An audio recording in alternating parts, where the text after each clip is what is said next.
Hello and welcome to our video where I'll be showing you how to install a NATO strap on your watch. Installing a NATO strap is one of the easiest things you can do in terms of customization, if you will, of your watch, as it's very easy and very inexpensive to install. You don't actually even need any tools, you just need a strap and a watch.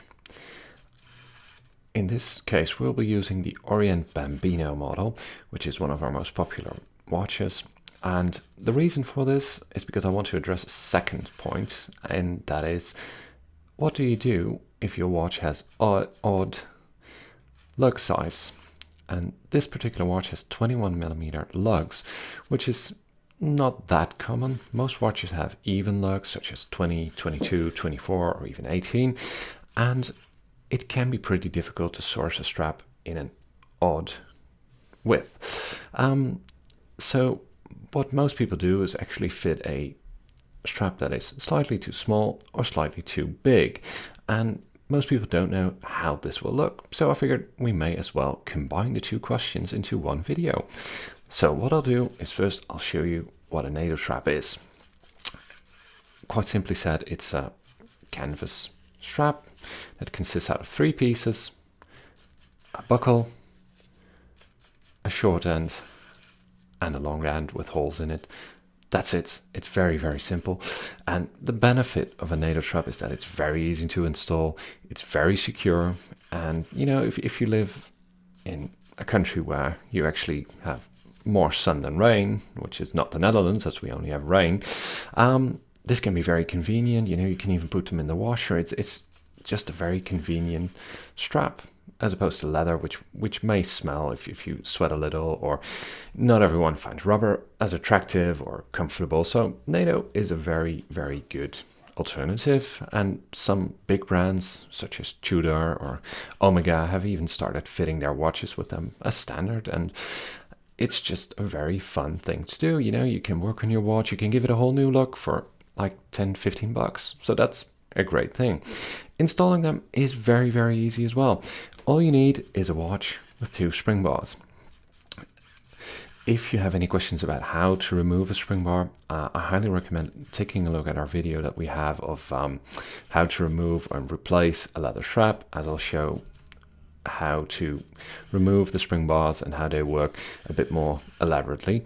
So what you need to do when you want to install a NATO strap, and I'll start with the 20mm. So this one is actually 1mm too small.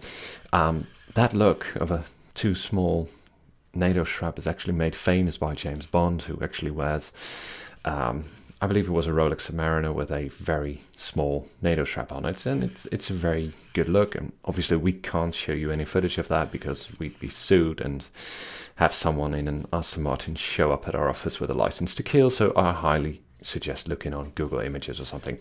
How to install them? Well, you need the long end of the strap, and you insert it from the north side of the watch. So basically the 12-hour side. You simply insert this one underneath the string bar, and you pull it through all the way. Then you take the long end and insert it in the bottom string bar, like so. You pull it, and we're nearly done. All we need to do is push it through the short loop. That's it. There, we're done. You're a watchmaker now. No, in all honesty, it's very, very easy, and you know, it's something you can definitely do no matter how clumsy you are. And the worst scenario would be not installing the spring bars properly or dropping the watch or something, but let's not assume that. As you can see, this NATO strap is slightly too small, and this will expose the spring bar a little bit. Whether or not this bothers you is entirely personal. You know, some people will feel that spring bars shouldn't be on display. Other people like the casual look of it. And, you know, it doesn't look bad by any means. It's a handsome watch, and blue goes very well with it. So does this bother you? That's entirely personal. Are there any risks? Well, it would be if the NATO strap is way too small. If you put a 16mm NATO on a 21mm watch, then it would move about so much that there would be a risk of actually the strap pulling the spring bar and removing it. It's that won't happen if it's just 1mm too small. So I would say there's very little downside to it. It's purely an aesthetics thing. So there we go. This is 20mm on a 20mm watch. What I'll do now is remove it, and removing it is, well, just as simple. It's basically the same thing, however, in reverse order. So you take it out. There we go. And done. Now, how convenient is that? This is a 22mm, so this one is actually slightly wider, a bit too wide for the lugs. So what you'll see is that this one will extend a tiny little bit over the lugs. And again, if that bothers you, that's entirely a personal thing. Some people don't mind it, others think it's not that pretty. I'll install it for you. This can be a bit more work because it's a bit, it's too wide. So you need to put a little bit more firmly, but again, you're not breaking anything. There's not going to be any scratches. And if you have a very, very sturdy NATO strap, this may be a little bit, more work, but this is one of our own NATO straps. It's pretty flexible, so there's no real risk. There we go. We're done. Now, as you can see, it spills over the lugs just a tiny little bit. It's 0.5 millimeter, so it's by no means any significant margin. But in the end, we're all watch lovers, and sometimes 1 millimeter or even 0.5 millimeter can make the difference between a truly great watch and one that you wouldn't want to wear even if it were given to you for free. So whether or not this bothers you, I think both look fine. Personally, I would opt for this one because I don't like seeing spring bars. I think spring bars shouldn't be on display unless, with a watch, you have so many things that are very pretty and spring bars just aren't pretty.